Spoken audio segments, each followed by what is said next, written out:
of frustration. Silly mistakes again. Full of despair. I don't even know if I'll have a club tomorrow. From years of hurt, disappointment, and relegation. It could be League 2 next season. Bolton are down, Norwich are down. Two British football fans have had enough. Canary bird Elliot Holman and wanderer Henry Hewitt are in search of glory. Get in! Pride. It's been a joy to watch. Passion. Nanny! In search of silverware. MLS Cup champions, baby! And they found ATL. Orlando! Major League Soccer. Get in and welcome to another MLS UK show. My name's Elliot Holman. And I'm Henry Hewitt. I think it's just really important to stress, the get in, come on, get in. This is the MLS UK show. The MLS UK show with Lucid FC, a distinctively modern, casual fashion label. Take a look at lucidfc.us or lucidfc.co.uk and see why celebrities love the look. This season's current line is called What's Your Effing Club? Which is your F? Football, fashion, or film? If it's football, you're in the right place. Film, the MLS UK show podcast is now available to watch on YouTube. But fashion, it's always lucidfc.us or lucidfc.co.uk. So here in the UK, we are in another lockdown. So it's been a little while since myself and Henry have been able to be in the same room. So quite a lot has happened, if we're honest. It has, yeah. I think we're going to have to address the elephant in the room here. Just look, if you're watching on YouTube, look down the camera for me. Sasha Question is joining me on the podcast. A moustache. Is that for Movember, or you just can't be bothered shaving it off? How much do you really hope it's for Movember, be honest? I really, really hope it's for Movember. It is for Movember. It is for charity. I just want to stress, I'm very aware of how terrible it is. Since I started, I let that grow, but I also let the rest of my face grow as well, just to soften the blow. And you could barely really tell. But now, today, I've shaved this bit off. It's bad, isn't it? It's bad. Just look down the camera one more time, because I'm going to do a side-by-side of Sasha Question, because you do look like him. There we go. Yeah. Ever since I've known you, that I'm the one who grows the beard, you never really have facial hair. So I'm quite impressed, actually. Oh, yeah. Yeah. No, it doesn't look good. I'm aware of that. And that's why I don't always have facial hair, because it does look terrible. But Movember is Movember. It's not a good look. So we need to obviously talk about the playoffs. This is our playoff preview episode. But also, first of all, we want to say that you mentioned the lockdown we've had in the UK, and it has become really difficult for us to get in and do the podcast. And you echo this as well. I want to say thank you to everyone who's listened or watched on YouTube, just because this season has just been a mad season. We would have loved to do more episodes. That was the plan. Because we watched MLS Cup final with each other last year, and we were like, yeah, we're going to do this, and none of it's happened. So many plans, and I just kind of thank everyone for hanging in there, bearing with us, and putting up with what's kind of been a 50% sort of diluted version of what we really, really wanted to do. So fingers crossed we'll be able to do that next year. Yeah, I mean, this year we've actually surpassed 75,000 listens and views in our short-ish history on the show. So thank you for supporting us, whether you get in touch on social media, whether you watch on YouTube and listen on your podcast provider and you're sort of a silent fan, whether you're a vocal fan, whether you send us emails giving Elliot players for the game of the change your name, or giving me facts about US and Canadian cities and states for a guide to North America. We really do appreciate it. So thank you very much. And we promise next year we've got loads of plans for the show. And hopefully, if we get back to some sort of normality, we'll be able to share those with you. So thank you. And at some point, maybe, I don't want to push my luck, how nice would it be if I could go on the planned trips that I had to go and, tour America, even Canada, actually go to some MLS games. I've not been to an MLS game in 3 years now. No, well, and suddenly Orlando are a good team, so we know who the jinx has been. Yeah. maybe I'll just stay away. Maybe it's fine. So we're going to be talking about the playoffs, which Orlando are in. Atlanta, of course, are not in this year. And we're going to be talking about them a little later on. This is our playoff preview episode. But first, as we always do, we need to play the game with a changing name. I've got a good one for you today. Big player. Big player. And I don't want to say I didn't know that they played in MLS, because it's one of that, do you know, where you're like, I think I did. Yeah. I'm not sure. But certainly an older player that maybe we're used to. Oh, okay. So today, this player, who's currently 61, so no longer a player, started their career with Nottingham Forest in 1976. Oh. I think I'm going to have to get my dad on the phone to answer this one. I'll try and bring it to the 90s to make it a little bit easier for you. But they did play for my beloved Norwich City from 81 to 86, 216 appearances. Also Rangers, 173 appearances between 86 and 91.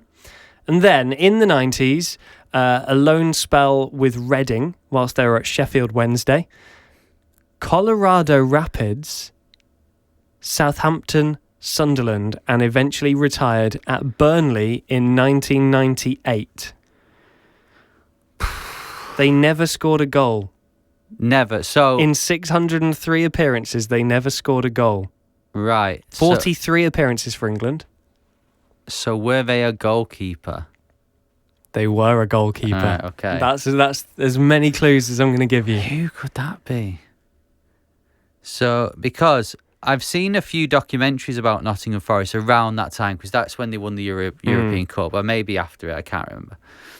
So I'm trying to think, 43 times for England. I'll have a think. Good luck with that one. I can see what the average age of our listener is, and I can safely say that a lot of them weren't born for the majority of this guy's career. 23 appearances for Colorado Rapids before returning to Southampton, Sunderland and Burnley. Wow. Yeah, good luck. Get in touch if you feel you know. Tweet us, Instagram us, Facebook us at MLS UK Show. Tell us where you're up to in the podcast when you realise who it is. And yeah, good luck with that one. I don't think it's as difficult as you think. It's a big name. Yeah, I feel with the 43 appearances for England, I will know who it is. I hope so. When you tell me, but no, I can't think at the moment. Okay, yeah. Good luck with that one. Let's crack on, shall we? MLS UK Show with Elliot Holman and Henry Hewitt. So it's playoff time in MLS. We didn't think we'd make it to this point. We have done. So in more ways than one. Yeah. Let's start with the West. We'll do the East a little later on because the East is a bit more complicated. So let's start with the West. We know the 8 sides that are in the playoff bracket for the West. We've got San Jose, Sporting Kansas City, Minnesota United, Colorado Rapids, Portland Timbers, FC Dallas, Seattle Sounders, and LAFC.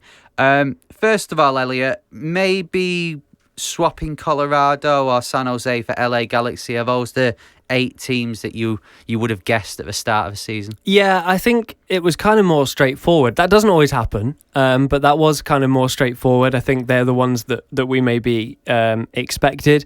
I think it's a shame that LA play Seattle because both of those could have gone deep into the competition. Yeah. You'd expect... you wouldn't be surprised if the winner of that game was in the final. I think that's fair to say. So maybe it would have been nice to sort of keep them apart. But it's the rules. It's the way it works. But yeah, certainly I don't think we got many surprises in the West this year. No. Well, if we look at the fixtures then, these dates are UK dates. So if we say a date and you're listening or watching in the States or Canada and you're like, no, you got that wrong. This is what it is in the UK. So It will be a very early morning, some of these in the UK. So we've got the 22nd of November, SKC versus San Jose. And the winners of that will face Minnesota versus Colorado, which is on the 23rd. This is the first part of the bracket. And you've got to say, with Portland, Seattle and LAFC in the other side, the other half of the bracket for the West, this is the one where if you do well in this, you've got an easier route to the conference final. I mean, the fact that we're talking about San Jose even in this is completely bonkers with the amount of games that they did lose, but then, came back really strong. They were very hot and cold all season. Yeah. And the beauty of the playoffs, do you remember how good the playoffs were last year? Can we actually all just take a moment? Because I was saying this to my dad the other day. I was like, oh, it's great. Orlando are in it. But the playoffs were wild last year. They were so good. San Jose could win this.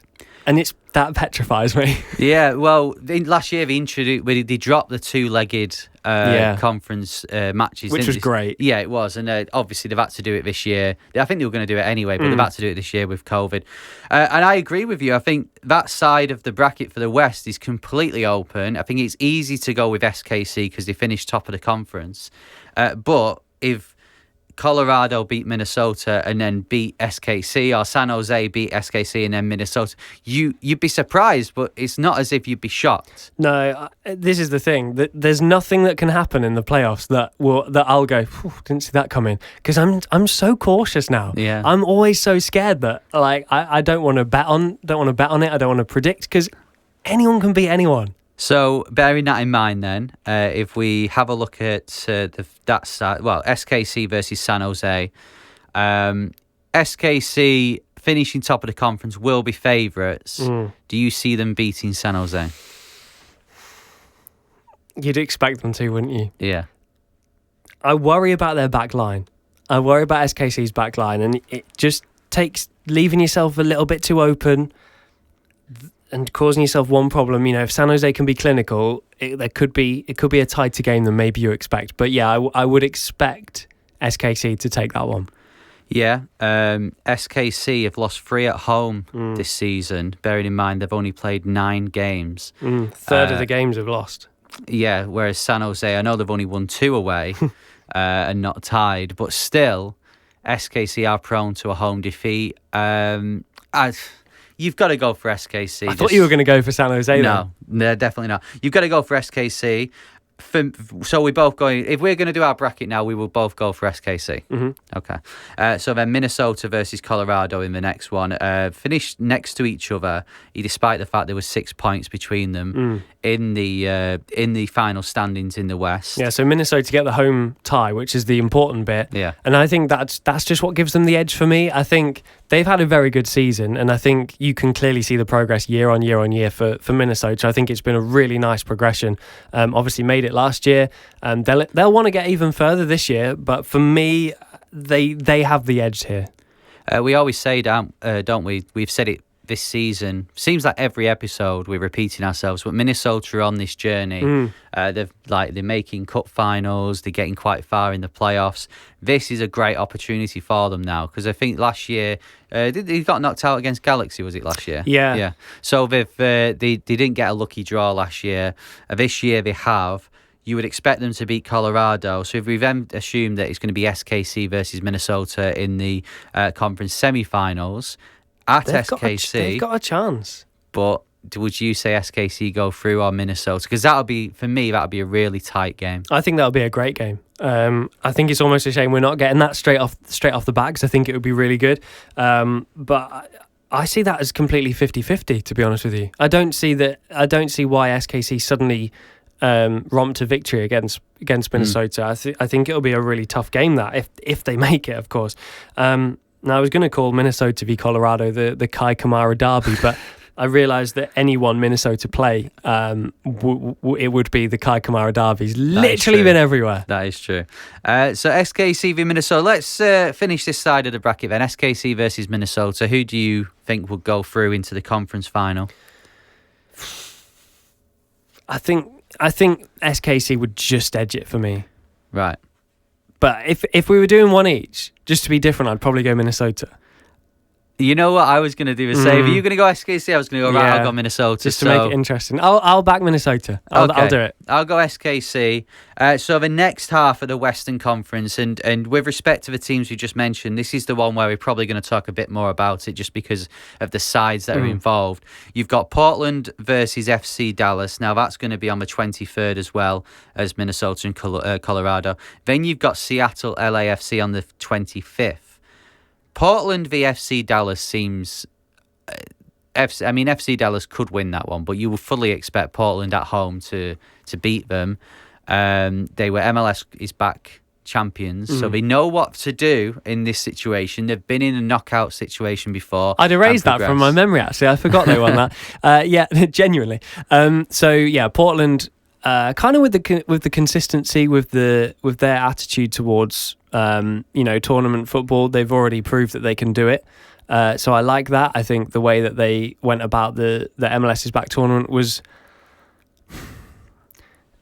not beautiful football, but also they knew what to do. They knew what they had to do, and they went and did it. And I think that's the difference. And I think when you look at Portland from a point of view of the playoffs, you feel like they're just always there. You feel like Portland are always there. And it's unfair to Dallas because you almost immediately just think, Portland will make it. But of course, FC Dallas have got a chance. But yeah, FC Dallas are a side that can be unpredictable. They haven't got a great record away from home. But again, they finished sixth. They can easily go through. We've seen that before with Dallas. They do tend to be stronger at home, but we have seen them put in some strong performances away. I would echo what you said.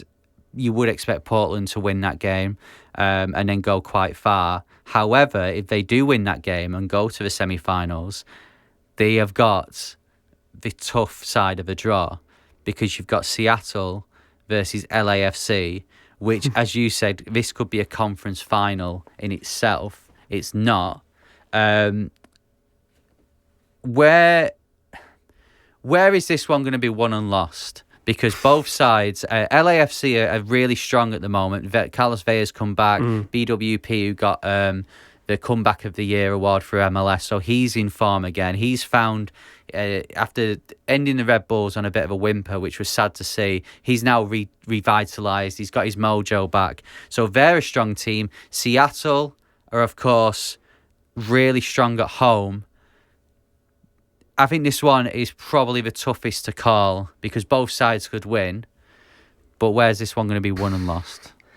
For me, LAFC have let themselves down at the back.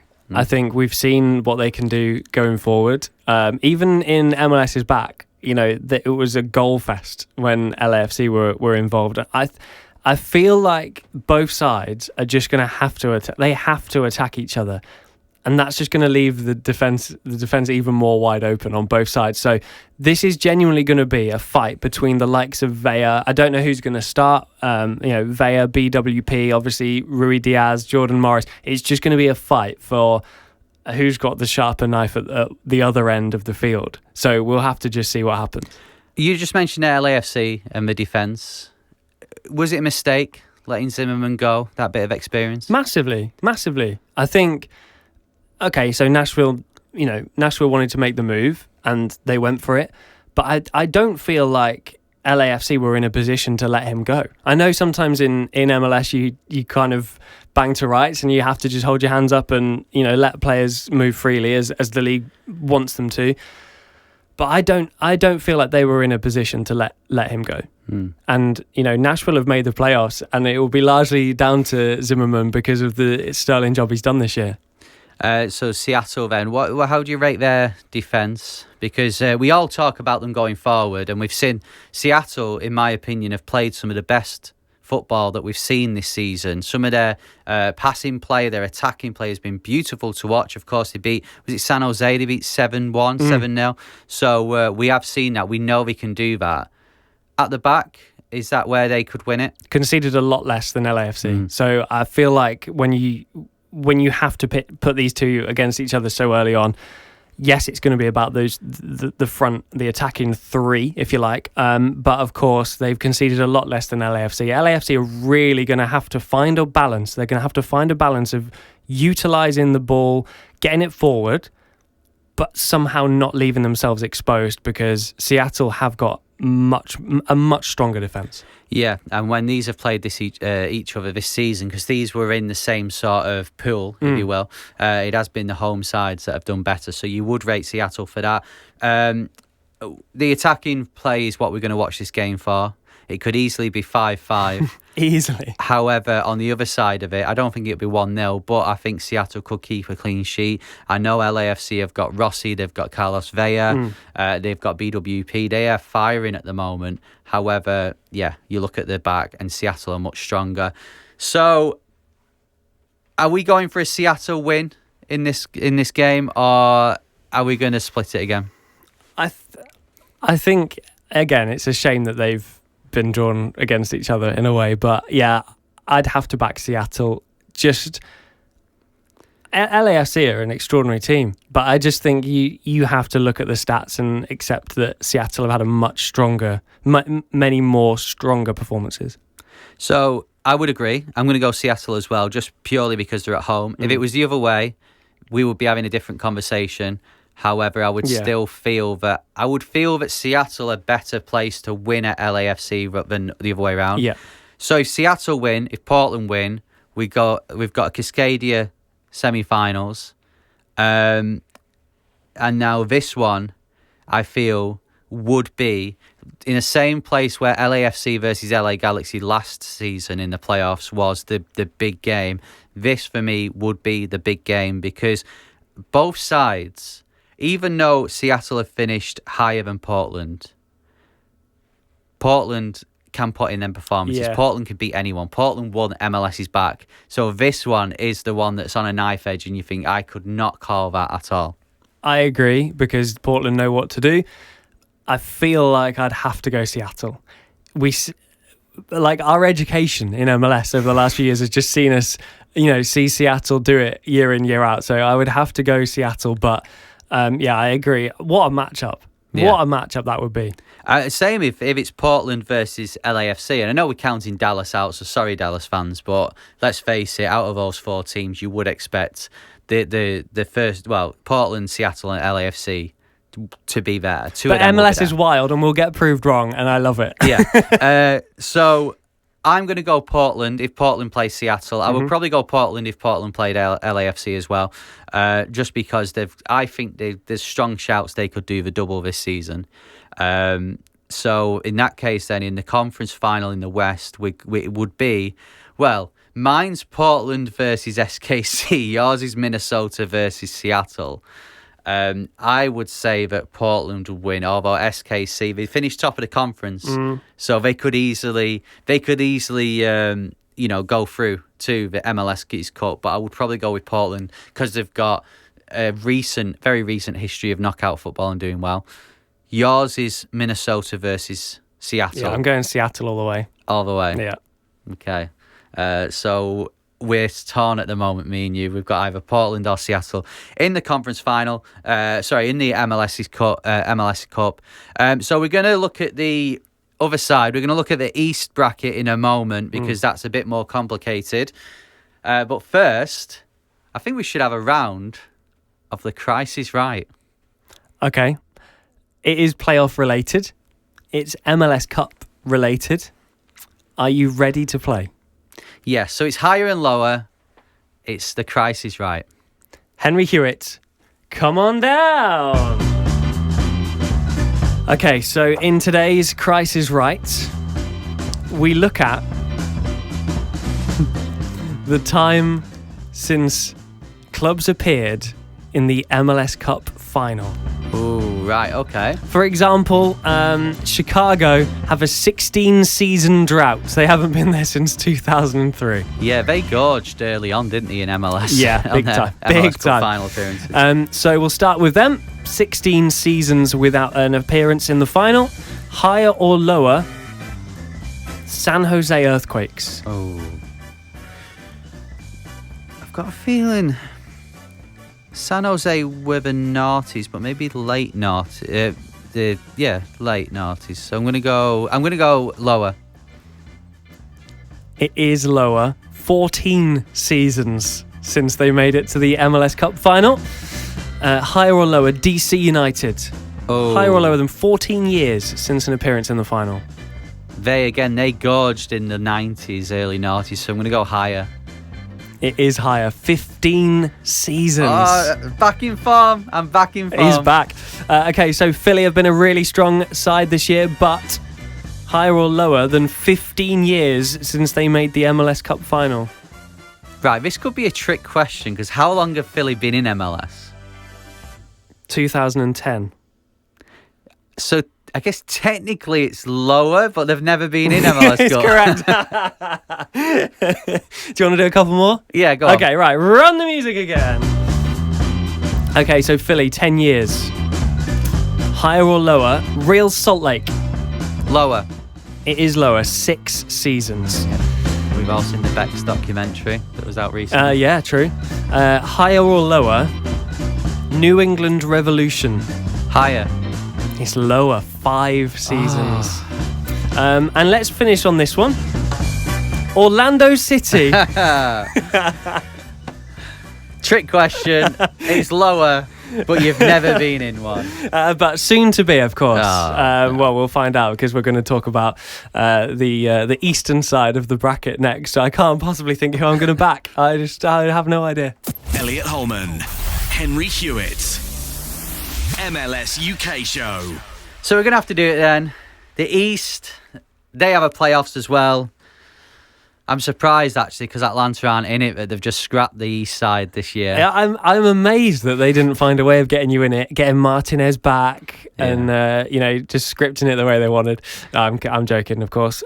Eastern bracket. Shall we take a little? I'm just scrolling through the tail. Just seen Orlando City are in there. Get in. Well, before we talk about Orlando, we need to talk about the playoffs. Yeah. What a mess. There's a playoff to get into the playoffs. And the East side. Inter Miami travel to Nashville. That's on the 23rd, well, the morning of the 21st. So it's Friday night, Saturday morning here in the UK. And this is nice. It's nice how this has happened, that the two expansion teams are playing each other. Yeah, I like this.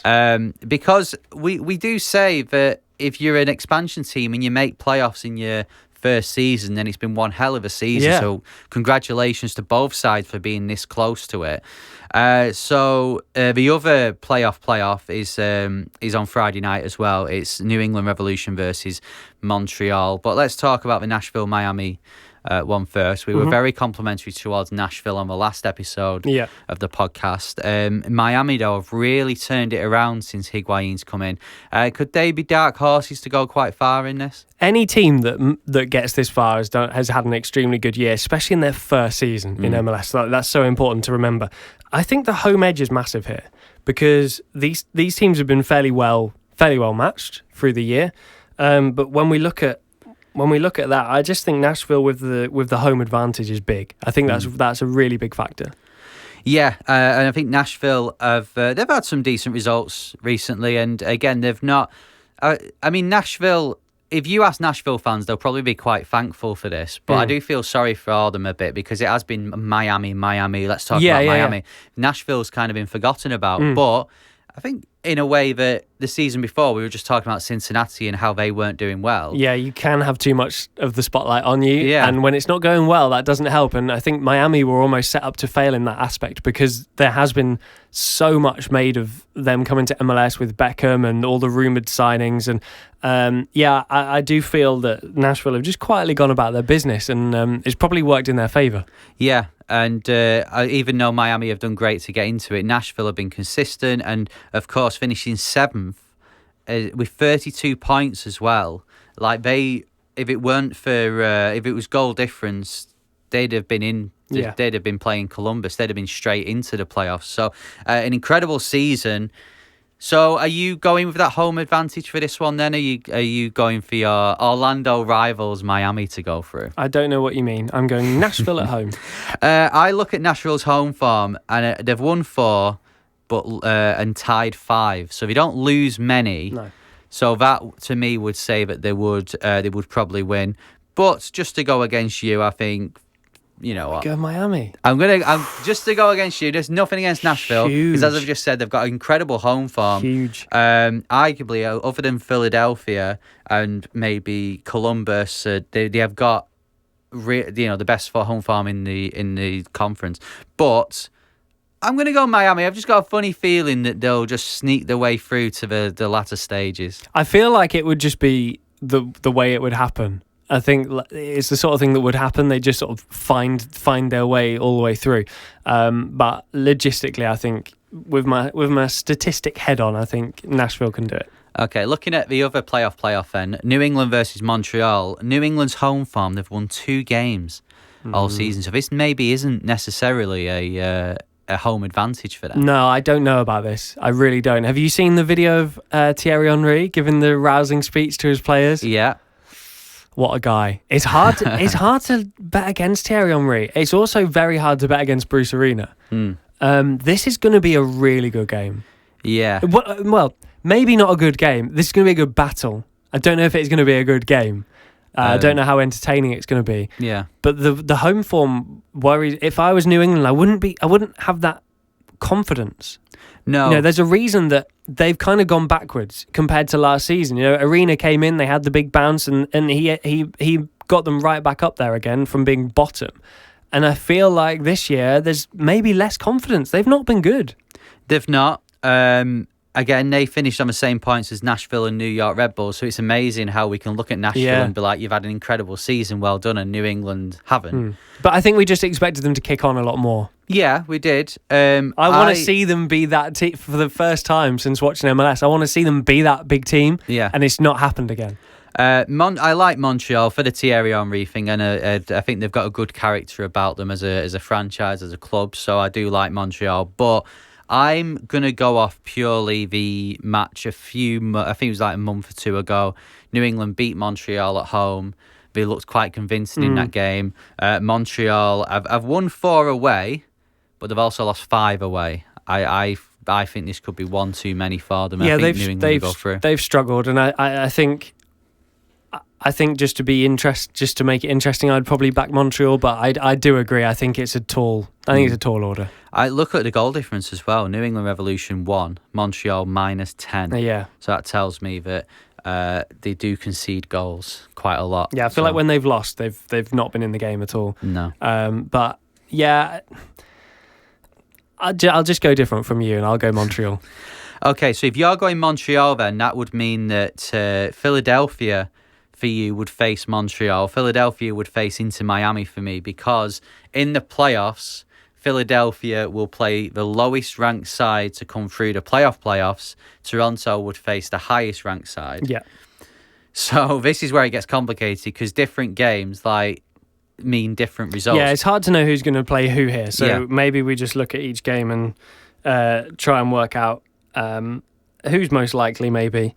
But to be honest with you, I'm not giving those teams much of a chance in the latter stages anyway. So I think I will throw a blanket over it and say maybe we don't talk about them in terms of semis. I just don't. I may be completely wrong. I just don't see it happening. So in that case, then, if we say that Philadelphia will beat whoever goes through and Toronto will beat whoever goes through.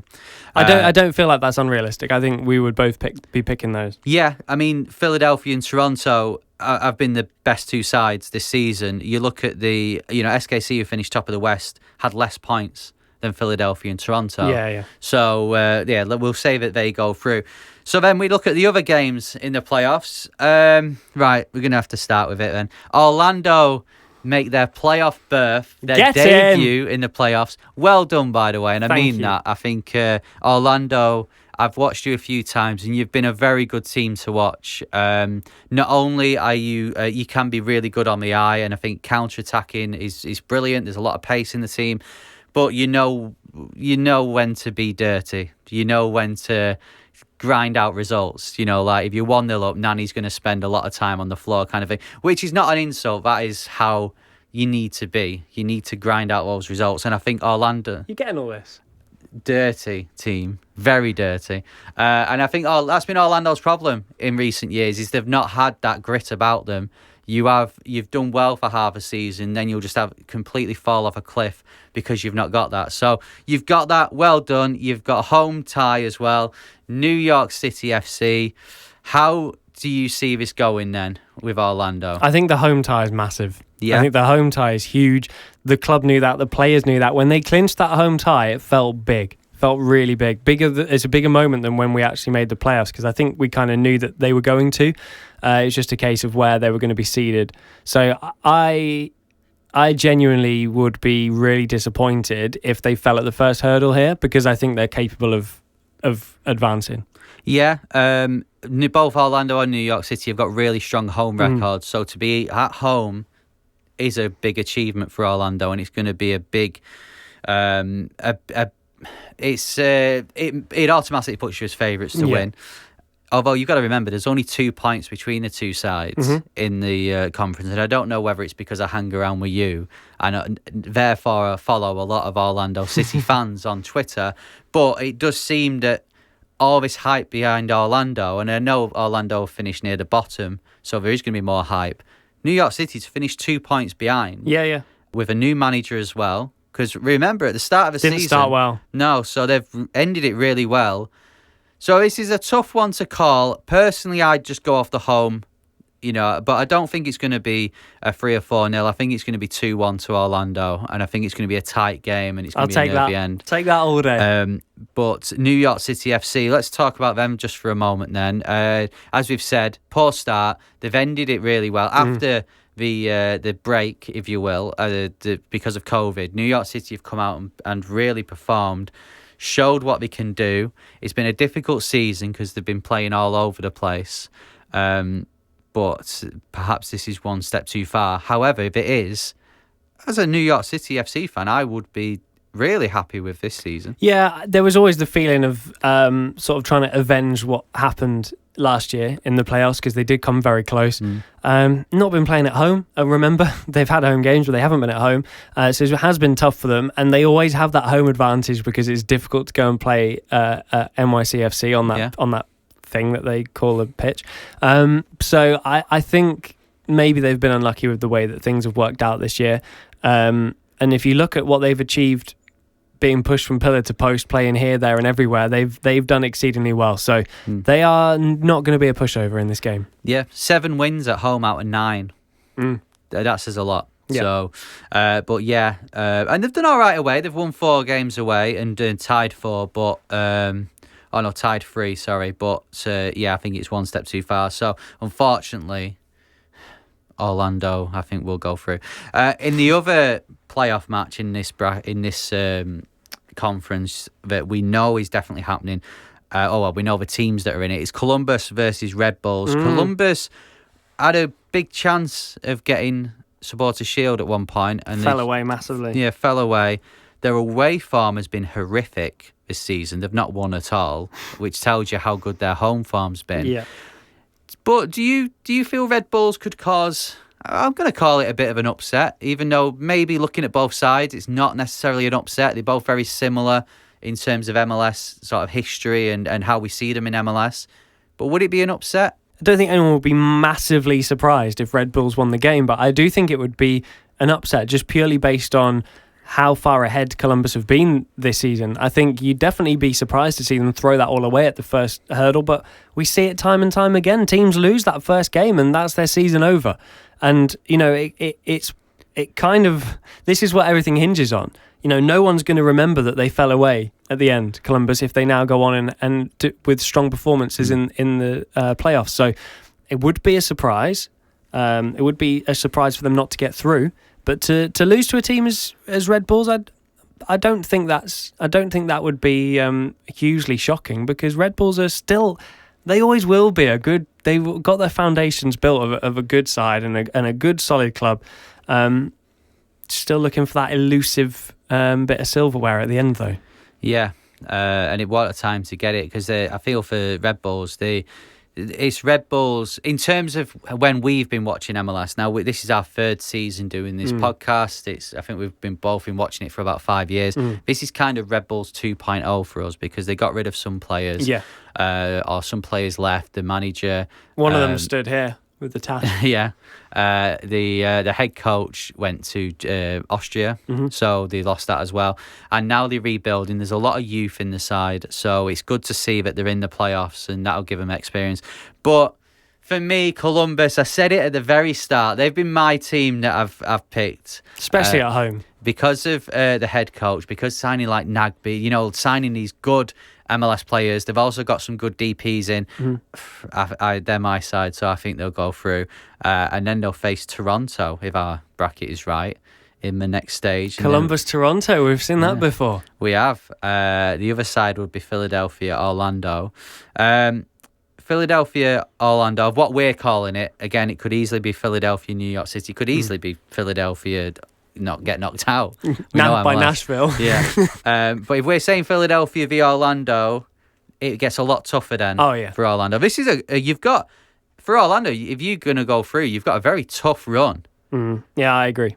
That's why I just want to get that first win. And I think anything after that, deep down, of course I want to win it. Of course I do. But I think deep down, you have to look at this is the first season of a major milestone in the club's history. So I think you win the first game, and I'm secretly quite happy.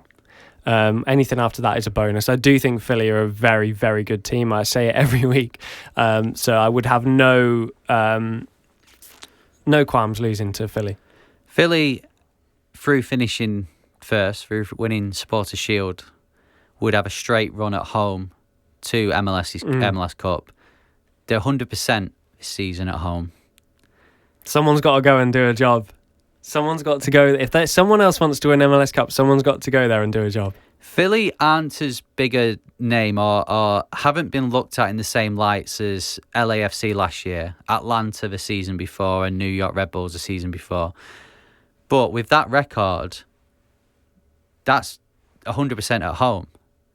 Surely with the way the East is this year, where there's no standout names other standout names in terms of quality, there's a lot of pressure on Philly. Considering this side has only won one playoff match in its history. Yeah, there's a lot of pressure on them. Can they deal with that pressure? My head says that they're the favourites. My heart, I have to go. I have to say that they're not going to make it because I have to believe that Orlando can do it. And it's our first time, so stupidly, I'm going to say Orlando go all the way to the final. Right, well, I think that's stupid, what you've just said. No, the thing is with Philly, and I think this happens with a lot of sides until they win that first, and I know they won Supporters' Shield, but I mean in terms of knockout football, until they win that first one, until they get through that. Because knockout football is a lot different to what you do in a season, and I know Philly have won every game at home this season, but still, it's a lot different. And until Philly get quite far or get to MLS Cup through knockout football, I'll always have that bit of doubt in my head about what they can do. So if you tell me that will Philadelphia get to MLS Cup final, I will probably say yes, but I would only be 60-70% sure. Because of Orlando being so good? No, because if they beat Orlando, they've then got to face Toronto or Columbus or Red Bulls, which again is another tough game. So I think the thing with the East for me, there's some big names in the West, but the East, all them teams are very similar. And I think we've seen that with how the teams at the top have been. There's 3 teams that have got more points, or 4 teams that got more points than SKC did. So I'm going to say Philadelphia beat Orlando because I just want to see Orlando out this competition. I can't deal with you getting to MLS Cup. So then, who would, for you, go through in the next... Who would they be facing? Or who would Orlando, for you, be facing in the conference final? Columbus? Red Bulls? We're saying Toronto are going through. I would expect it to be Columbus. So Columbus or Toronto? Columbus. I like Toronto, and again with Toronto, I think they've done very well considering that they've played the last few months away from BMO Field. But I said Columbus were my team to watch at the start. This is the thing. It's not even that I believe they're necessarily going to go and win that game. It's just that we've backed them from the start. So I'm like, yeah, let's do it. So then that would be for me Philly v Columbus, which that would be one hell of a game. Great game. For you, Orlando v Columbus, which would be less of a great game. You're going to say Orlando because you want to get to the final. You've got to pick them. If you take your Orlando hat off, can Orlando beat Columbus? I genuinely think they've got more of a chance than maybe people are giving them. Genuinely. And you alluded to that. They know they play nice football, but they know how to get those wins. They know how to grind them out. Went a long time undefeated this season, so that's massive. If I took Orlando out of the equation, Philly, go all the way. Right. For me, because I have got a Philly-Columbus conference final, I think that's where Philly they'll slip up. I think Columbus would go through, and I'd have a Portland-Columbus MLS Cup, which, as we know, here in the UK, Sky Sports will be showing before every... Yeah. They've been showing the last time Columbus played Portland in a MLS Cup. Yeah. The highlights of it before every MLS game for the last 4 or 5 years. So Sky Sports want this to happen, so they've got something else to show. Yeah. Whereas I'd have Seattle, Orlando. Easy win, right? Guys? Right? Just you saying that. Oh, it's a shudder. The thought of Orlando. I've had to suffer Atlanta in a final with you, so I had to watch it with you. Right then. So we've done our bracket. Feel free to send us your bracket, by the way, at MLS UK Show. Do you agree with what we said? Do you disagree? You can email us as well, hello@mls.show. So we're left with our MLS Cup. For the record, both games, Seattle, Orlando, Portland, Columbus, would be incredible games. Yeah. Do Orlando win it? And come on, you're against Seattle here. Watch this back in a few months. Orlando City, MLS Cup champions. Do you think they'd beat Seattle? Easy, right? Right, okay.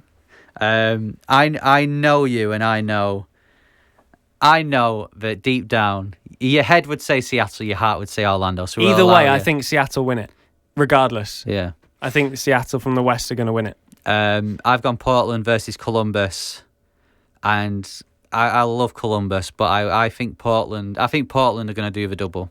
I think they'll win MLS's back and MLS Cup this season. That is an impressive 2020. It would be. So, as I said, let us know if you agree with what you said, or let us know what your bracket is.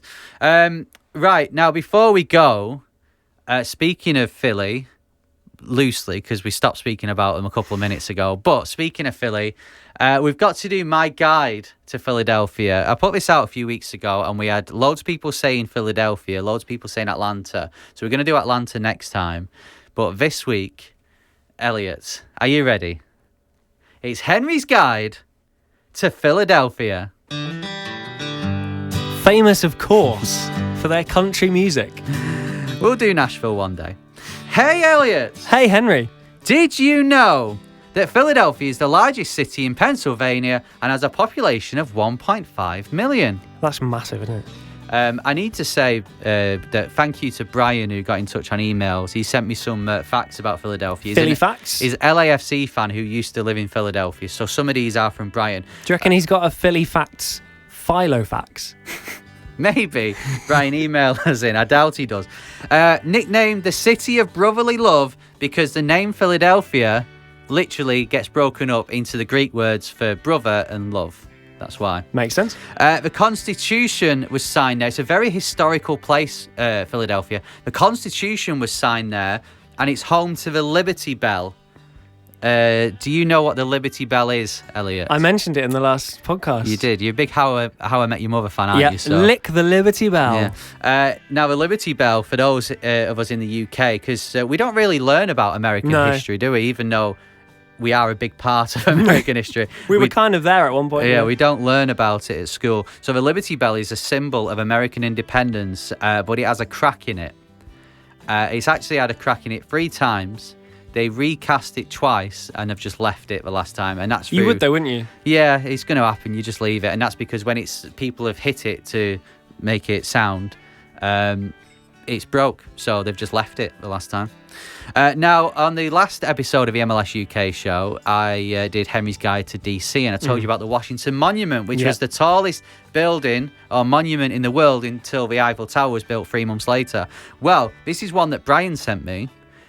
The City Hall in Philadelphia, when it started being built in 1871, was intended to be the tallest building in the world. However, it took that long to build. The Washington Monument and then the Eiffel Tower were built in the meantime, so it was then the 3rd tallest. But it is the tallest municipal building in the world. Philadelphia is also a place full of firsts, and there's some great firsts here. And it's, as I said, it's such a historical place.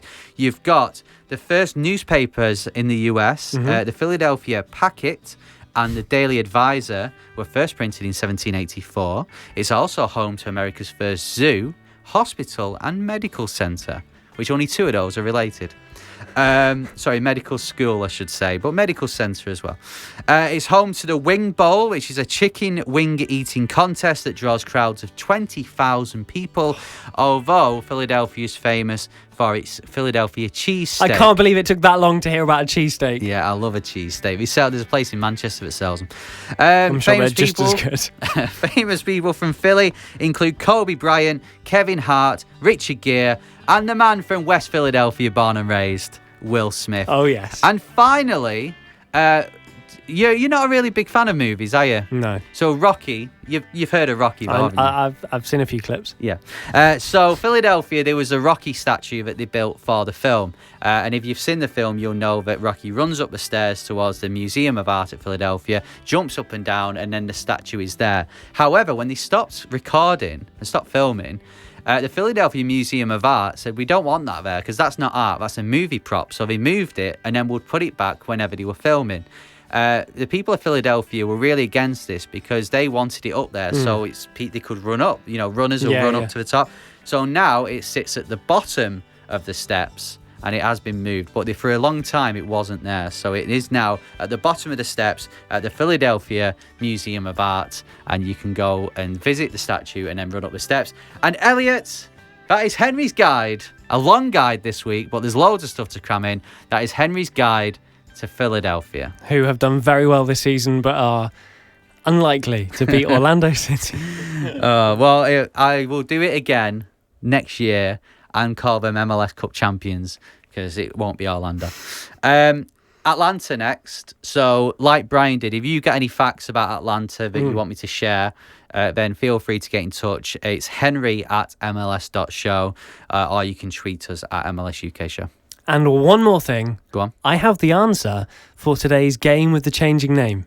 Right. So this guy, what was he, 61? He's currently 61, born in Lincolnshire, started his career at Nottingham Forest, played for QPR, Norwich City, Rangers, Sheffield Wednesday, went over to MLS, played for the Colorado Rapids, and then moved back, played for Southampton, Sunderland and Burnley, not forgetting 43 appearances for England as well. 43. Right, so he's a goalkeeper. Yeah. And he's played a good 25 years there, 20 longer. 603 appearances. 43 games for England. Does it say when his England career was? Yeah, 85 to 93. Right, okay. Oh, no, I don't know then. I was going to say Peter Shilton. But it's his replacement. Peter Shilton did play for Bolton, so you would have mentioned that. His replacement. Who came after him? Who came after him? I don't know. I really don't know. So Peter Shilton, he would have retired from England about 1990, and then I just remember David Seaman at 96. So I don't know who was in the middle. It says he was Peter Shilton's long-time understudy in the England team in the mid to late 1980s, and finally claimed the number one shirt for himself in the early 90s. And it is, of course. What does his surname begin with? W. I don't know. Chris Woods. Chris Woods. Yeah, I'm surprised he played 43 games for England, but it was before my time. So if you're listening and you're older than 30, you'll probably be like, yeah, of course he played all that time. And he played for Colorado Rapids and Southampton and Burnley and Forest, but I don't know. So well done if you've got that right. Probably the oldest player we've ever had on the game with a changing name, Matt. Graham Souness negotiated his loan from Colorado Rapids as cover for Dave Besant. I was thinking like Dave Besant. There you go. Well done. We'll do another one next time. So that's it from us this time. Remember, if you're listening on your podcast provider, like and give us a rating. It really helps us out. Subscribe and set your notifications on as well. And then as soon as we drop an episode, it'll come into your notifications. And if you're on YouTube as well, you can press the notification bell. You can subscribe, and whenever we release a video, you'll be notified as well. So next time I speak to you, who knows what will have happened, but Orlando City will be on their way to MLS Cup. I know that. Maybe. Enjoy the playoffs wherever you're watching them. I hope they're as good as last year. No matter who you support, make sure you tune in because they are always entertaining. Come on, Orlando. Come on. Please. Just to see Henry's face. See ya.